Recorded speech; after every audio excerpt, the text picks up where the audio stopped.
Hey DuPagers, I'm Andrew Van Gorp with Sustain DuPage. We're here today with Nicole Virgil, and we're talking about a hoop house that grows food. So Nicole, could you tell us a little bit about what this is? Yeah, so this is our season extension device. We cover 2 of our raised beds, and it's designed to keep the warmth in that comes from the sunshine during the day, so the soil doesn't freeze.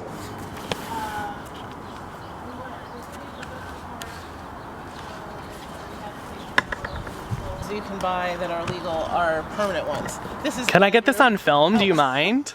Do you mind?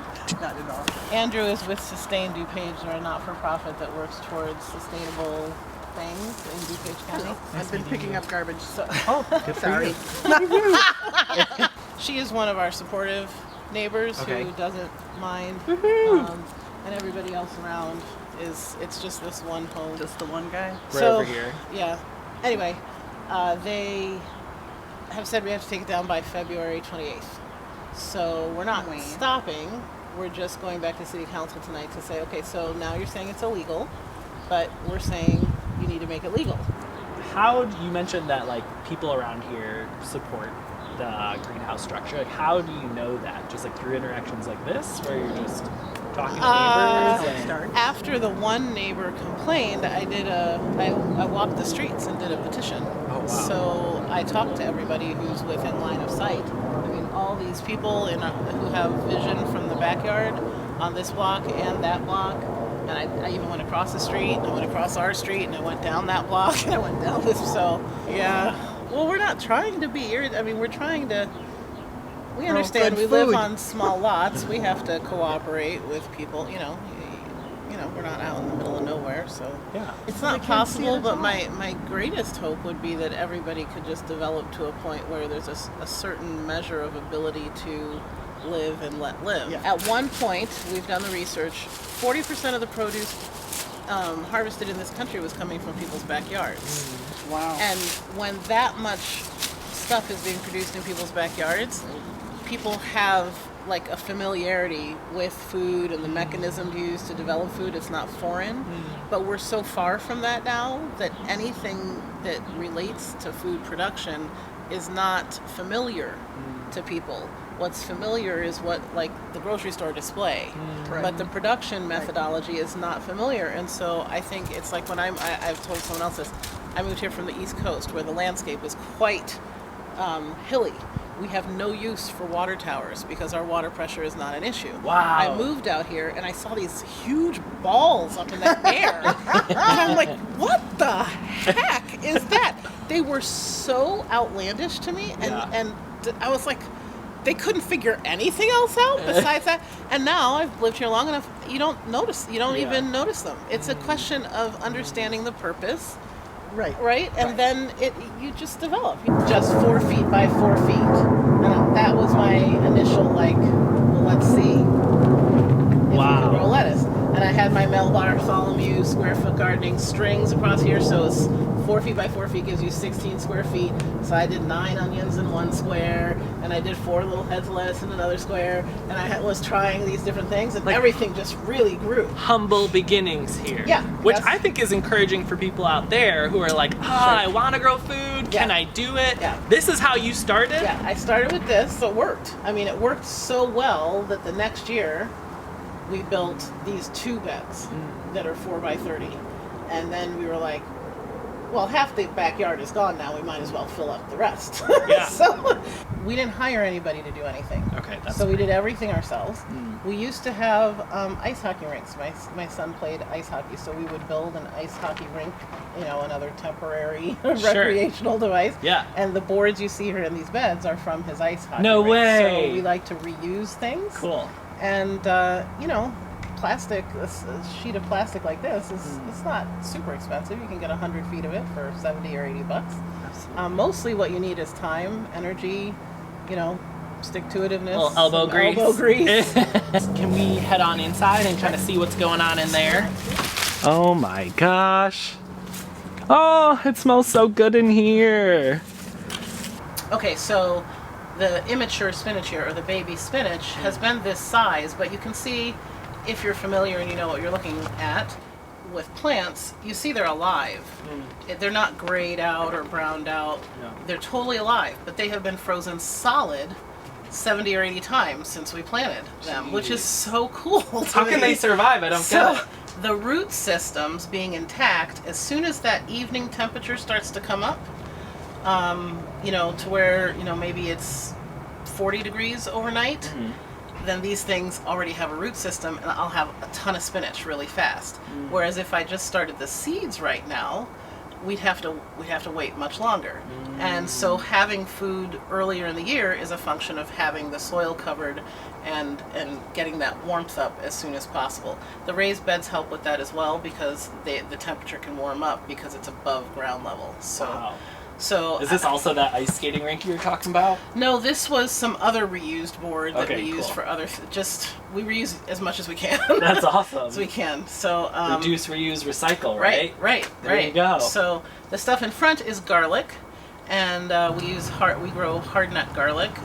That's another overwintering crop. We plant at the end of October or November, and we'll harvest it late June or July.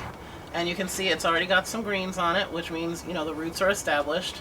It's an extremely hardy crop. Again, it can go through an infinite number of... In fact, it won't grow well unless it freezes. Wow. So there's a lot of crops like that. Like, I told you we finished harvesting our carrots already, but carrots actually get sweeter when they freeze. Oh, wow. Because they don't produce seed the first year. They have to go through a hard freeze. They turn some of their carbohydrate into sugar to function like an antifreeze, which makes the carrots sweeter. What? So then we harvest them, and then we don't have a root cellar. We just come out here and we pull carrots in January, up until we've eaten them all. But it's, it functions as storage. It functions as the growth place. It's good in a lot of different ways. We have fresh carrots in January. There's no miles, there's no food miles, there's no petroleum on our food, there's no chemicals on our food, and we can get it when we need it. You can see that it's alive. Absolutely. Now it's alive. So in February, it is living Yeah. thanks to this. Yeah. Wow. And then, I want to go back to what you were saying, because it sounded like such an important point. You had said that you're reducing your miles on your food. What do you Right. mean So by like that? this time of year, for example, we happen to be in February, but keep in mind we use this in the fall as much as we do in the spring, just for a different purpose. So we have kale, Swiss chard, and collard greens filling the hoop house. 2 different kinds of kale, lettuce, when we close it in the fall. So when I want to make a salad or make my cream of greens soup, I don't have to fly it in from California, which is where the miles come in. It doesn't have to travel from anywhere. We come out with scissors, we pick it. It can't be more fresh, right? Because it's living in its natural habitat until it becomes food. Wow. So there's no expense, there's no impact to the environment in a negative way, and I get fresher, better quality food. And then the excess, if there is any, we can share with our neighbors. And I think a lot of people don't also realize that food, as soon as it's picked, starts to lose its nutritional It value. starts to degrade. So you're already, like, when you're picking straight from your garden, you're eating the most healthy vegetables you can eat. Right. Wow. Right. It's alive. Food should be something that was alive. And as recently as possible. I think. Yeah. Can you see the color difference? We don't water in the winter. Okay. Right? Because the crops that we have in here, first of all, it's cold, so the water's not evaporating that much. And we have this membrane over it, so there's not a whole lot of evaporation from, the system. Sure. So here you can see it's moist, and we haven't watered in months, right? But the soil is, that's a piece of vermiculite there. Okay. Wow. And you can see the soil. It's a good rich soil. It's compost, vermiculite, and peat moss or coconut coir. Over here, you can see those are the leaves that I was telling you about. In the fall, when everybody's throwing away leaves, we just go around to our neighbors and collect. I think my husband gets over 70 bags of leaves, and then we run over them in the driveway with the lawnmower. Oh my gosh. And so that's why they're shredded. You got a whole system Yeah. set up in here. So they'll decay faster if they're shredded. They won't mat. And you don't want, I mean, we're trying to grow stuff in it, so we don't need an impermeable mat of leaves. So the worms are busy under there. And the leaves gives them insulation from the cold. And then we turn them in. I don't know, can you see these are little teeny baby worms? And that tells you that the life cycle of the worm is being extended because the eggs are hatching. Worms are self-limiting. They will not create too many worms for the amount of food they have to eat. So if they're laying eggs, it's because they know there's a food source and their babies can eat. If we're seeing babies in February, you see what's happening? Yeah. There's a lot of biological activity in there. That's one of my biggest, I don't know if you call it pride, but it's very satisfying to see that confirmation. If the worms are happy, we're doing something right. You know, like, you can't fake that. I mean, nature doesn't fake abundance. Like, you know, if you strip nature down, it's not going to be, you know, you're depleting things, it's not going to respond. But when you see all that vitality... First of all, let me say, I've never been in a garden like this, in a hoop house, in DuPage County. I went to school in northern Wisconsin, where this was just everywhere. I've been to Milwaukee, really? I've been to Portland, I've been to the green, cool, you know, you hear about like all of these like green cities where everyone's like, I'm gonna move to Portland, and like whatever. I've been there, and so like you are trailblazing in DuPage County. So for people, like people would probably, I mean, in Portland and areas like that, people are paying to visit hoop houses like this just to see and to learn about the amazing culture that you can keep with growing food and extending your season and fighting climate change by creating food resilience. Can you speak a little bit to, I know that's not your 100% that, you're like, I'm just feeding my family. Yeah, I'm not as well versed as you in all of those things. Certainly the bigger picture that I can maybe contribute to personally, at least my observation, is when you take care of yourself and the environment around you, that's the best, that's much better than obviously doing harm, right? Isn't that the Hippocratic Oath? First, do no harm. So at least don't do bad stuff. And from that documentary I was telling you, Food Inc., that I had watched, that's all kinds of bad stuff. And it relates to something so integral as eating. Like, everybody has to do it. So as a mom with 2 kids, I don't have unlimited amounts of time to support an issue or this cause or whatever. I do have to feed my family one way or another. And with the time I have, this is first, do no harm. Second, do something right. Do something good. And like, looking at the worms tells me we're doing something good. So overall, is that going to be a benefit for the environment? Whether it's climate, whether it's sustainability, whether it's mileage on food or clean air. I know this contributes to all of those things, although I'm not an expert on them per se, right? But it qualifies those first 2 things. First, do no harm. Second, do something good. And so I wouldn't be surprised to know that would have a beneficial effect in a variety of areas, right? Like, that's logical to me. And you mentioned you're a mom, so can you speak to what kind of an effect this hoop house is having on your kids? Oh, lots. So there's the work ethic part. The kids work out here.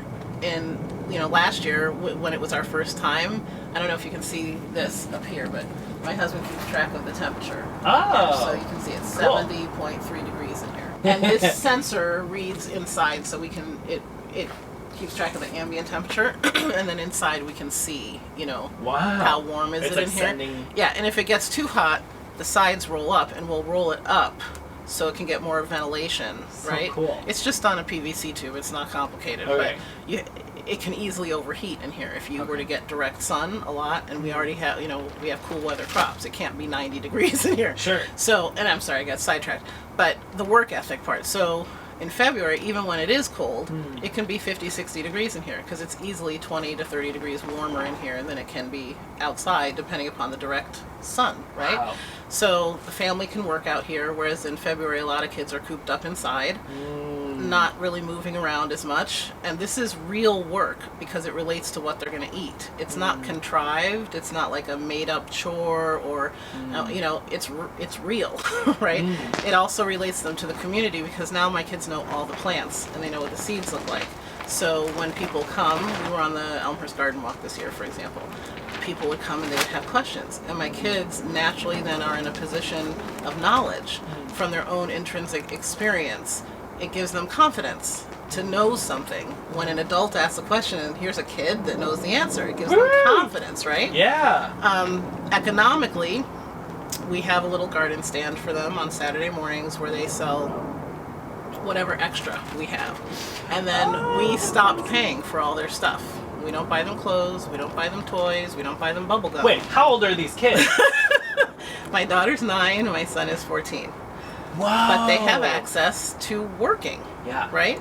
That's how you make money. Yeah, absolutely. That's how I make money. But it's not a fake thing just in our house then. They see food has value and good fat food has a high value. And you can't always tell your kids things, right? They don't always want to hear it from you. But they see when people come, because we cut lettuce fresh for people. We don't cut it before the fact. So they come, they pick the head of lettuce, the kid gets to cut it, and they see in people's faces, thank you. They see the value of it, and then the people remunerate them for their effort, and it helps them make this causal relation.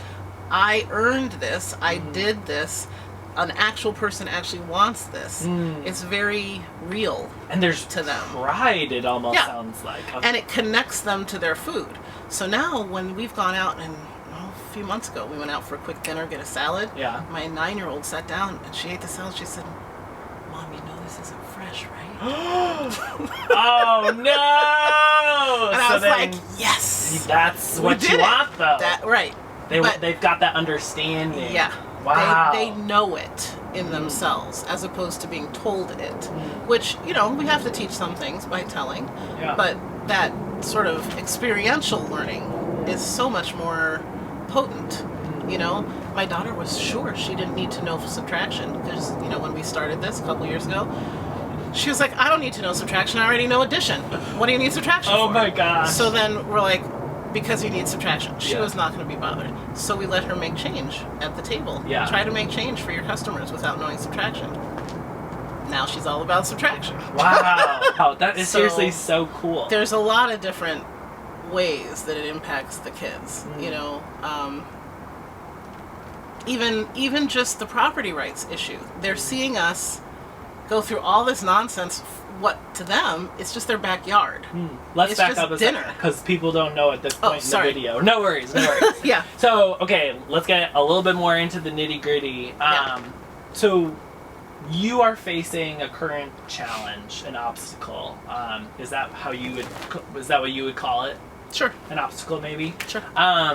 Can you explain a little bit to our DuPagers out there what's happening with this hoop house? Yeah, so we had one neighbor complain that the appearance of the hoop house was not pleasing to them from their backyard location. Okay. And they also complained that they didn't like the amount of noise that was coming from it. Okay.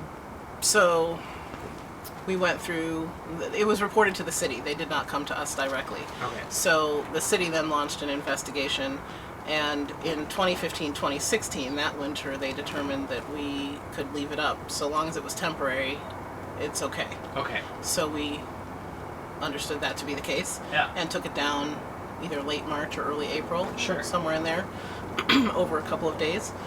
No big deal, no harm, no foul. We moved forward. In the fall of 2016, we started to put it up again, and were notified by the city that we shouldn't do that. Based on the noise? Well, there was another report Okay. from the same neighbor that there was displeasure on their part, and they were concerned that it was out of code or in some way a violation, and that So it was like too this loud. noise, maybe? We've been hearing like subtle like flapping of the plastic. That's Some actually people describe quite it like common. a flag, like if you have a flag, There you that go. it's about that. Now it is louder if there's 40 miles an hour wind. Okay. Like we had maybe 3 weeks ago, we had a very, very windy day. Sure. And you'll hear it more then, Yeah. but you'll also hear so much other stuff. Yeah, like that leaves yeah. and things falling over, Right, garbage right, cans. Right. When we went to the hearing that the city required us to attend, they did not agree. They labeled it a building and said that a permanent building is not able to be constructed out of membrane. Again, we argued it's not a permanent building, so Yeah. in any case, we lost, and that was a few weeks ago. That was January 24th. Okay. So now we're in the position of being officially out of compliance according to the hearing officer. Again, we would disagree that these codes are applicable to our situation. So we have submitted a packet of information to City Council, including sample ordinances from around the country where hoop houses are specifically listed for residential use, as long as they're up for less than 180 days, which is 6 months, which ours certainly would fall in that category. So we are going to City Council again tonight with our supporters to try to encourage, hopefully, a dialogue between City Council and the residents to get some kind of ordinance on the books that would provide for and protect the ability of residents to use such a style of season extension device for growing food in their backyard. You're seriously creating so much positive change in our community. Just like on behalf of DuPage County, I just want to say thank you for fighting for sustainable agriculture, for fighting for private property rights, our constitutional rights to private property, our constitutional right to the pursuit of happiness. Like, you are seriously a patriot that is standing up for our nation's constitutional rights. And I just want to say thank you so much. Like, it's really important, especially now where we're at in our nation's history, for people to be standing up and finding their strong voice and defending our rights, because I think that every generation of United States citizens and people that live in the United States of America, they kind of have to find their voice, right? And really, like you said, like, own the fact that these rights, like, people died for our rights in the United States. And if we just allow for someone to trample our rights, they will. They will. I'd like to, I frequently recall that during the struggle between King George and the colonists, you remember, King George was saying, you have to buy paper, or you have to buy tea, and you have to buy it from this merchant, and you have to buy ink from this merchant, and you have to do... That's what they were throwing off, is don't tell me what I do and do not have to do with my money. Like, first, do no harm. Okay, so I'm not doing any harm. Second, watch what you're doing to your neighbors. Fine, of course. We gotta have some reciprocity here. But you're not going to tell me who to buy paper from, or even that I have to buy paper, or ink. Like, just think what they fought for to be able to do that. I believe in that. I mean, that's fair. It's just fair. So Nicole, thank you so much for having me to your greenhouse today. For all the people that are super eager, could you just let us know how we can get involved in the food justice movement in DuPage County? Yeah, so if you're in Elmhurst and you're local, then please come to the City Council meetings. If you're interested in knowing about our situation and supporting hoop houses directly in Elmhurst, then email me and I'll get you on our distribution list. And you'll... I will list the email below right here. Okay. Then in DuPage County, if you're not local to Elmhurst, just start growing stuff. Grow some food. Grow some lettuce. Grow some spinach. Eat it. You'll love it. And then do it some more, and it won't take too long before you'll be considering a hoop house of your own or a cold frame. What we need is that more people are interested in sustainability and taking care of their own family's needs and eating local, eating your backyard local. The Elmhurst aldermen are most interested when considering writing an ordinance in, are there any other municipalities around here that have a similar ordinance? So work in your municipality. Get an ordinance passed in your municipality. And not something really narrow, but as wide as possible so that residents in your community can grow as fits their needs, right? Absolutely. So I think that's probably Awesome. the best idea. That sounds like a challenge. We challenge you to grow as much food as you can. Awesome. Thanks again, Nicole. Appreciate it so much. Sure. You want to eat? You better work. Like the food has to be cultivated, right? You have to care for it. You have to nurture it. Well, the seed's not going to plant itself. You know, you have to tend to it. You have to what's the word? You have to be conscious, or there's another better word. You have to be aware to take care for yourself. It is your responsibility in a very natural and good way, not in a burdensome way, in a different way than you feel if you're a kid who walks into 7-Eleven and gets a bag of Cheetos. You know, like and I'm not just talking about my kids, I'm saying the world at large. The environment is our responsibility. It's your responsibility. It's not someone else's responsibility. Each individual should feel connected to their little, whatever, circle, their bubble, whatever they're in. It's like your bedroom. You have to clean that up. This is your environment. Clean it up, right? They don't do not. And so the kids see like, oh, I didn't take care of my plants. They died. That's on you, dude. That's on you. Like, they see, oh, well, I don't have cilantro to put in the fresh salsa. Yeah, that's on you. Consequence. Yeah. But it's natural, right? That's not contrived. I don't have to come up with, like, some random methodology or learning. Didn't care for it. It's dead. Doesn't get more real than that. So you're having tomatoes and onions and no cilantro. Which, I mean, let's be honest, salsa without cilantro, brutal.